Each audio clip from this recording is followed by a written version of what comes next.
This is Africa Science Dialogue, where science meets society. Welcome to the inaugural podcast of the Africa Science Dialogue, where we intend to bring exciting conversations on science, technology, and innovation with the aim of bridging the widening gap between science and society, and also curbing the rising myths and disinformation on innovations in agriculture, health, and the environment. My name is Bibiana Iraki, and I'm looking forward to walking this journey with you. When we thought about putting this podcast together and inviting our first inaugural guest, we couldn't think of anybody better than Dr. Margaret Karembu, who is the director of ISAAA AfriCenter and the chair of the Africa Science Dialogue.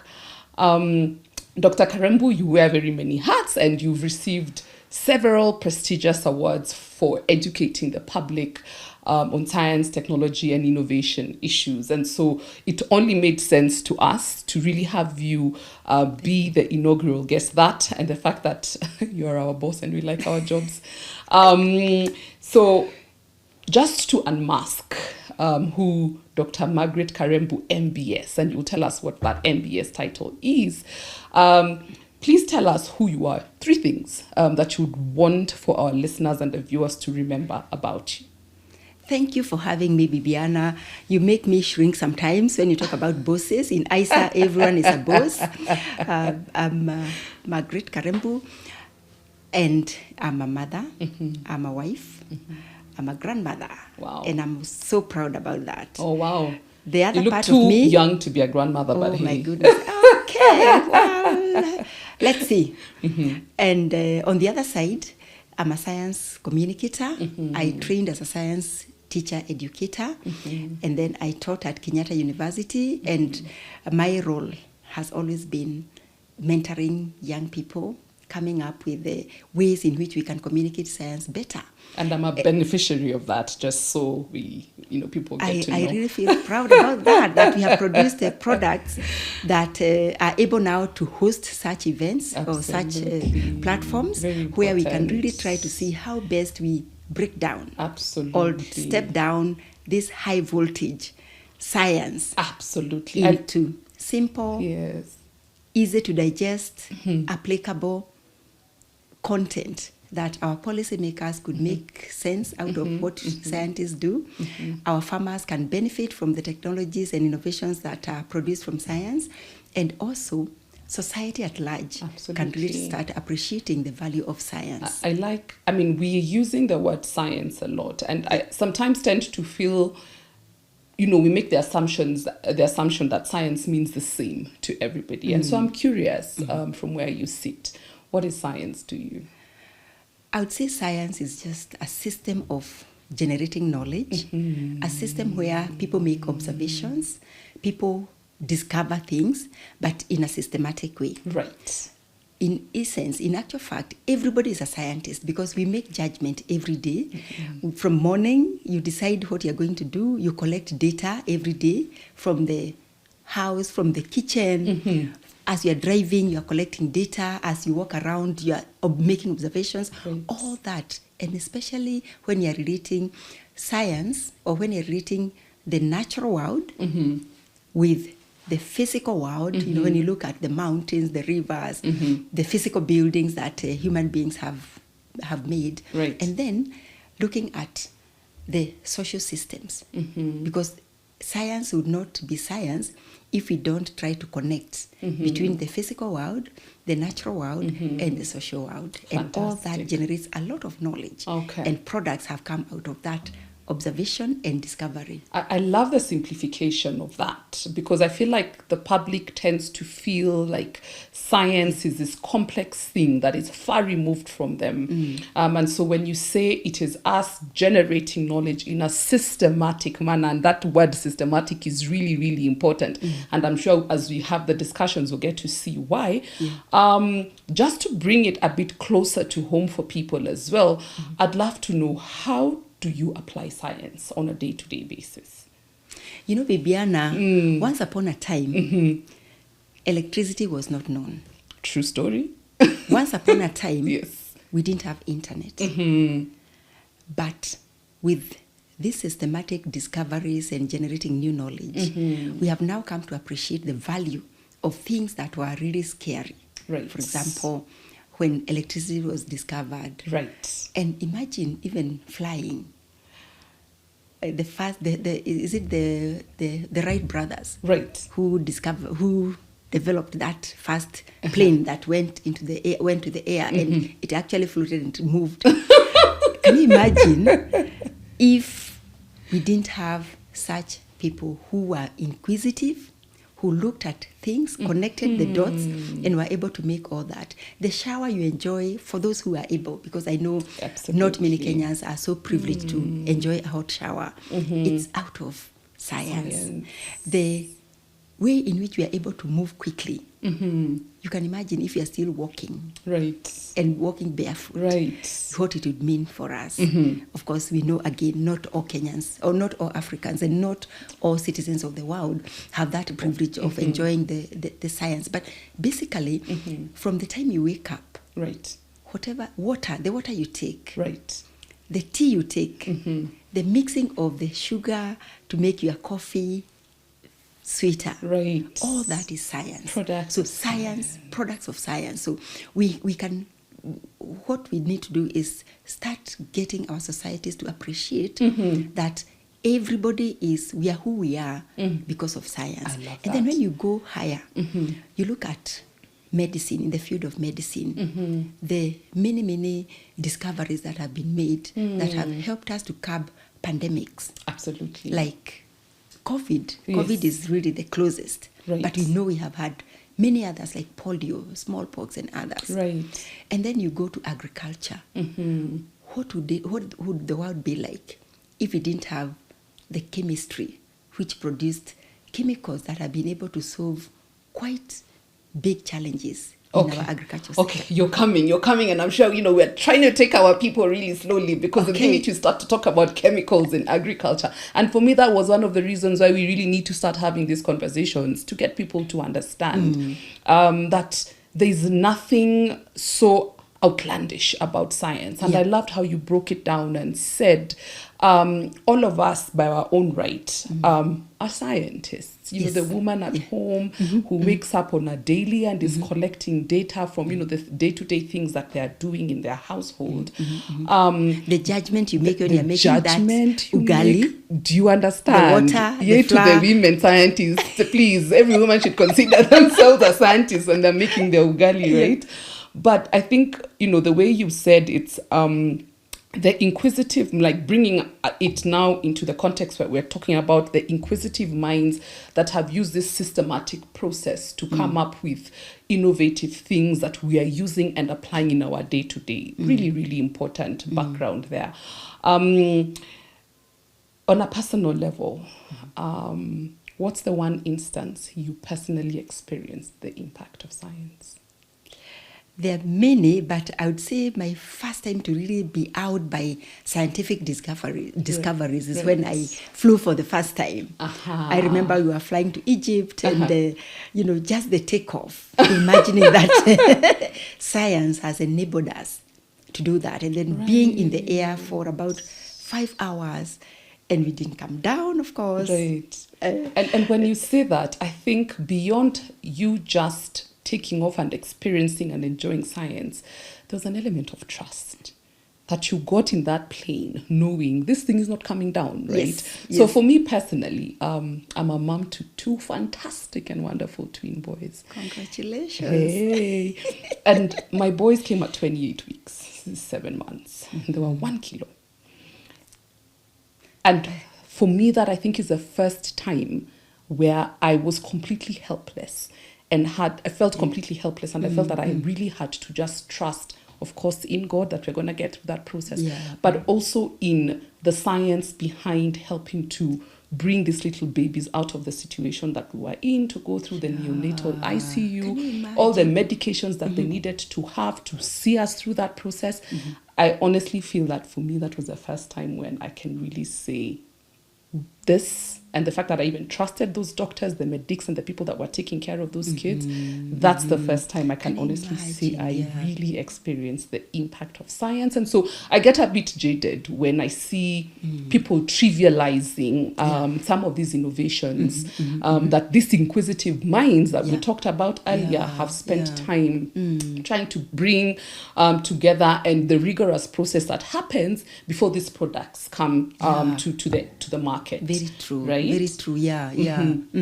Okay, so we've talked about our personal experiences with science, but when we look at our continent, and I think if there are people who really could benefit from science, technology, and innovations to help us leapfrog, it is us. Africa. It is Africa. And so why do you think that is really important for us? One of the things that science would end is making some contributions is in terms of food security. If we want to produce our own food, we want to be independent in terms of making sure that we feed our population. It's okay to continue doing our traditional farming. Absolutely. But when you look back and see where other countries have gone because of science, technology, and innovation, we really must do something about our very low productivity. And Africa is loved by everyone, including insects and pests. They are at work 24 hours. Unlike in the West, for example, where we have the winter period, 4 months, nothing can move, nothing can grow. Right. Africa, 24 hours. We are close fighting the sun, rises and sets. I think there is a farmer who tells us, or who loves to say that, why do you want me to fight with this bollworm, which is a very devastating... To share my sweat. To share my sweat. In fact, that's what he says. Why do you want me to share my sweat with this bollworm, which is an insect that devastates cotton in this part of the world. So, yes, continue. Yeah, then imagine the drought now, because we have had very short periods when drought is coming and coming back. The weather patterns have changed. And in Africa, most of our farmers are rain-fed. They depend on the rains. Right. It's you plant, pray that the rain comes. If the rains don't come, then you get total crop failure. Imagine what it means when you use science to develop crops that can resist those pests or that can tolerate excessive drought. That when you have little rainfall, at least for the seed to germinate, you can still harvest something. Yes. That is where we should be. And that is why we need science to develop our agricultural sector, to make it more competitive, but importantly, to ensure that no one in Africa should go hungry. We have good soils. We have, we would say that God really favored us. God favored Africa. Amen. And we should not take that for granted. We should use the knowledge, the wisdom being generated by our scientists to apply it to feed ourselves and feed the whole world. Yes. In fact, Africa is the continent that should feed the world.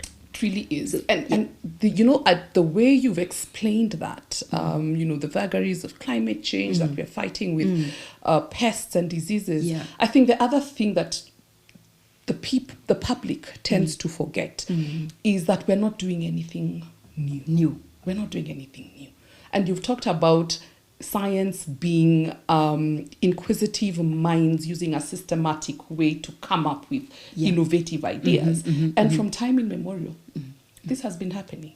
It has been happening. And the beauty of science is it doesn't replace anything. It builds on. Right. So you had you can imagine the crude way in which electricity was passed when it was first discovered. Right. The crude vehicles, I remember when we'd come, I'm a villager, by the way. So when we'd come to Nairobi, my father used to stay in Nairobi. A fancy villager, but hey, we'll take that. We used to take a bus. I'm born in Nyeri, which is in Mount Kenya region. Okay. And the bus would take 8 hours before it gets to Nairobi. And, by and by, if I want to go to see my parents today, I just take 1.5 hours.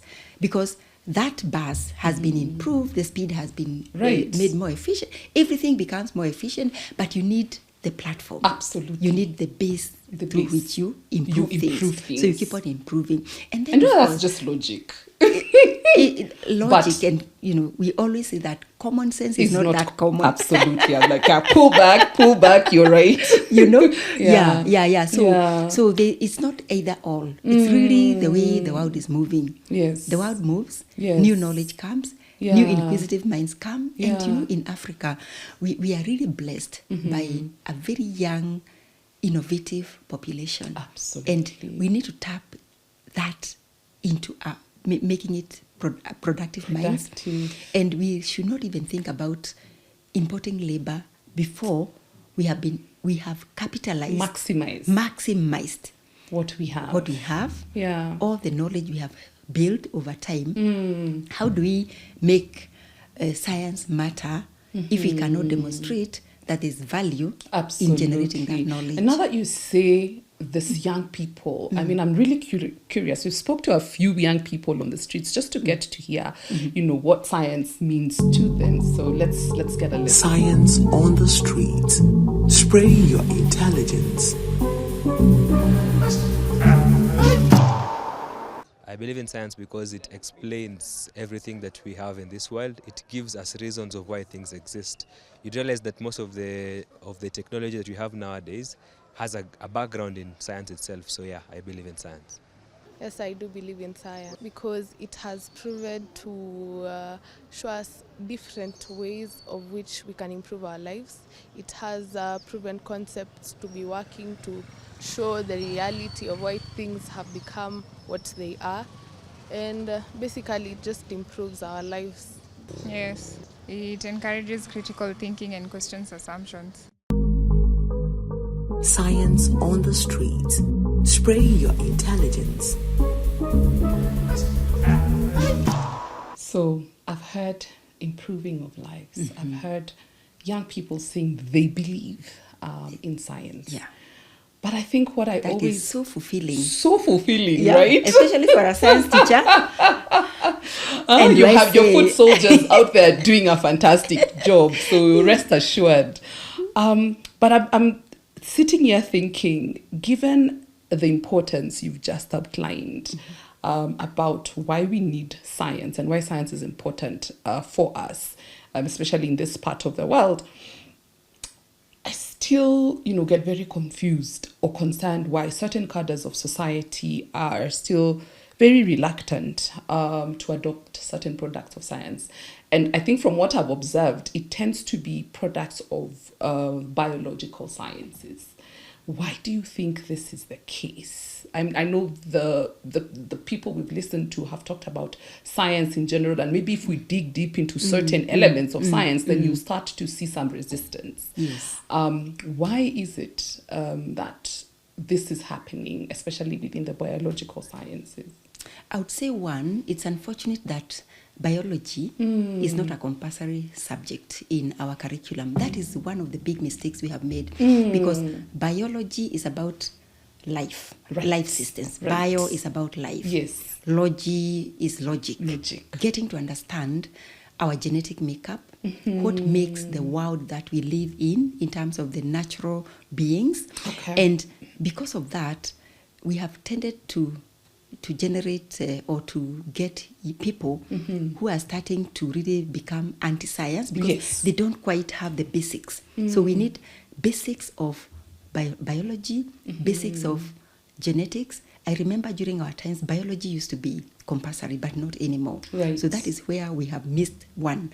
Number two, with the way the world has become so globalized, of course there are certain groups or certain countries that have gone very way ahead. Yes. And now reaping the benefits of science and now exporting the science and bringing in the technologies and getting to see how best others can adopt their technologies. So that scares people.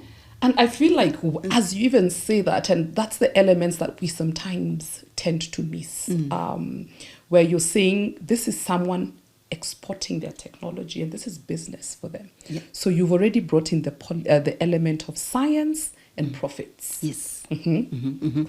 Remember, there's nothing wrong in making profits. Absolutely. By the way, in fact, I look for the day when science in Africa will be seen as a business. Because if we see science as a business, then maybe we'll take it more seriously in terms of the investments we are making, in terms of the policies we are making, and in terms of how we treat our scientists. In most of developed countries, a scientist is revered. Because scientists are the ones who are coming up with solutions to some of the very key challenges that we are having in medicine, in environment, in agriculture. And yet, we have a stage where we are rewarding those that are misinforming and those that are now posing as the science advisors. And I always ask the public to pause a bit. Absolutely. Pause. Yeah. When you get a very scary kind of video, the TikToks and all, Yes. I always tell people, please pause and think through. Whoever is sending that video, one is they're seated somewhere in their comfort. Right. Having enjoyed science from the morning, the moment they woke up. The moment they woke Yes. up, they enjoyed all the science. They have all the luxuries of what scientific discoveries have brought. And yet, they're the same people who are telling you that you should not use it or you should not use that, prescribing for you instead of bringing more solutions. Because if I'm enjoying, for example, a very nutritious meal, I have the luxury of having 3 meals per day. Yes. And that has been enabled by science. Absolutely. And then I'm telling those that hardly have a meal that, you should not use this science, you should not use these innovations because we need to go back to the tradition. To the way of... Our ancestors were also scientists, and they reached us to a certain level. The base that I'm talking about. Yes. Traditional breeding, for example, very, very important. Absolutely. And you cannot do anything beyond what we have now been able to discover without first understanding the base. And so it's ironical that those who are shouting the most about some innovations, especially in agriculture, agri-innovations, are the same people who have the best of the scientific innovations on their tables, in their beds. Absolutely. They're having the best mobile phones. They're having the best of the laptops. I see, I see, hey, I see you are also enjoying something. Hey, Mark, Yes. And just going back a bit again, we have seen another trend where the social media has been used or misused to misguide our society about science. Yeah. And when you get into that conversation, you get very sad. It's honestly disheartening. Very sad. You feel very depressed that people who take 5 minutes to manufacture a lie about science, a science and that some researcher has spent years, 5 to 10 years, exactly, to make that discovery. And not just them, plus the regulators who have had to assess to see whether this is good to get to market. Exactly. Yes. Yeah. So I think we need to have both in terms of looking at the basics of what science can provide us, the basis of life and the livelihoods, but we also need to think beyond bringing food on the table. Yes. We need to be in the market. That is where the profits come. Absolutely. And for me, when I was talking about the profits, I completely agree that we must stop applying agriculture for just domestic use. Exactly. Right? We need to think beyond and look at how we can make it a business. But for me, when it comes to science and profits, and what you've talked about, certain parts of society wanting to export their products to you, these people might discourage you from adopting technologies that maybe make them lose markets from the products that they're trying to sell to you.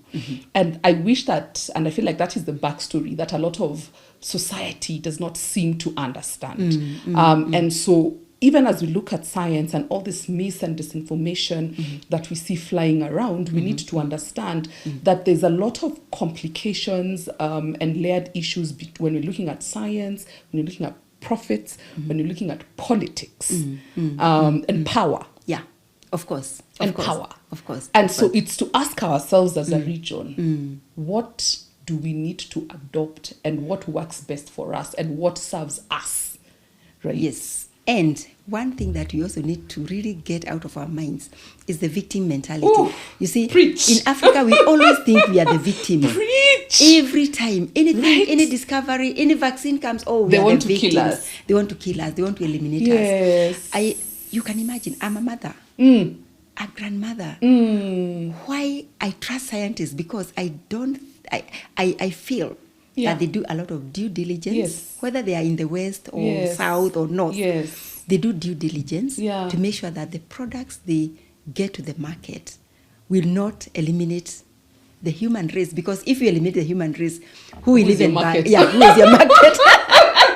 Who is your market? You know, so that victim mentality, which I've seen, in fact, over the last 1 year that we've been, before even this Africa Science Dialogue was launched, Yes. we looked at the trends in the social media conversations, and everything is about the victim. Africa being the victim. Africa, we need to tweak that. We need to see ourselves as fast runners, because when you get to those big companies and those big industries, who do you find? It is our Africans. people. Because we They're have working played harder. victims, and so no investment. We have exactly. exported our best brains. Yeah, exactly. So once we play victims, Yes. then we have an impasse because investments cannot flow. Government is not able to make decisions quickly, and that is creating what I would call the biggest pandemic. And that has also come out very clearly in other conversations like the World Economic Forum. It has identified misinformation and disinformation as the next big pandemic, because if we don't solve that, then we can almost come to a standstill. You have seen situations where, because of this misinformation, some vaccines have been shelved. Yeah. We have seen resurgence. You remember we saw resurgence of polio one time in Nigeria and the neighboring countries because the virus would exactly continue moving around. And so in terms of food production, if you're not able to get out of that victim mentality and know that these technologies are here, and much as we have done a lot of technology transfer, we already have capacity here in Africa to generate our own products. And this is what we need to invest in. And I call upon our investors out there. We have philanthropists in Africa, don't we? We have invested. We don't want to name drop, but right? But we can fix our own problems. We can fix our own problems. We can fix those issues that are really impacting our people. There's no reason why an African child should sleep hungry. Absolutely. There's no reason, absolutely. And that child should get food homegrown. Absolutely. Yeah. So as we wrap up, what are the 3 wildest false claims you've had on science? I know you've had many. One. Try and narrow it down to 3 for me. One is, of course, from a number of politicians about men growing breasts because of eating what we call, products of biotechnology. That was so weird because then the millions and trillions of meals that have been served ever since products of biotech. And the people saying that fly across countries and see countries where 100% adoption. Men eat these crops. Yeah. Okay. The second one is when I had a very prominent politician say that when you plant a GM crop seed, nothing will ever grow in that soil. Wow. And you can move 60 many kilometers and nothing will ever grow. And I ask myself, I go to many parts of this country, for example, and many parts of the continent. Yeah. South Africa here has been growing biotech crops for the last 30 years now. Almost. Close to. Right. Close to. And if nothing else could grow, then they could have closed shop. Completely. Completely. Okay. And then, of course, one very weird one is about, getting into a field and you turn into, if you can change gender by just getting into a field. If you're a woman, you can become a man by getting into a biotech field. Then I keep saying, if it was that simple, then I know some people who would really want to turn their gender. They didn't have to spend so much that money. Conversation. Let's not go there, because I feel like we might be. But I hear what you're saying. How about you? I'm sure you've been following a lot in the social media. I have been following a lot. But I think for now, in fact, even as you talk about that whole issue of people turning colors, I was having a really interesting conversation with somebody today, and they were telling me one of the concerns is that they've had coming up a lot is that when you eat this genetically modified crops, that the gene is going to integrate into their systems. And she was saying that if that was the case, if integration of genes was that easy, then we should be able to identify vegetarians just by walking, because we should be seeing green people just walking all over the place, and vegetables right? growing up in the exactly. ears, But I mean, great conversation. We've come to the end of this podcast, and even as we talk and try to think through what are some of these false claims in different cadres or sectors, whether it's health, agriculture, environment, I think that's the reason why for us this platform was really, really important, because we are looking to see how we can bring in experts to really help us unpack and debunk the different issues and their impact, the refusal to accept some of this technology, some of these innovations. How does that impact our region? So I want to urge all our listeners, all our viewers to please sign up on the Africa Science Dialogue for more interaction on this and other science topics. I believe the registration is going to be somewhere below here. I've always wanted to do that because I see people doing this on on their TikToks and all of that. But the registration link is going to be placed on here, and we encourage for you to sign up and engage with a wide group of scientists from the continent. So this is going to be an African-led conversation. We want to have conversations that are for us and by us, and we encourage you to join us. So stay informed, stay curious, stay alert, and let's fight mis and disinformation together by not, and like you said, we need to stop haphazardly forwarding information, especially unverified information. So that's it from us today. Thank you for joining us. This is Africa Science Dialogue, where science meets society.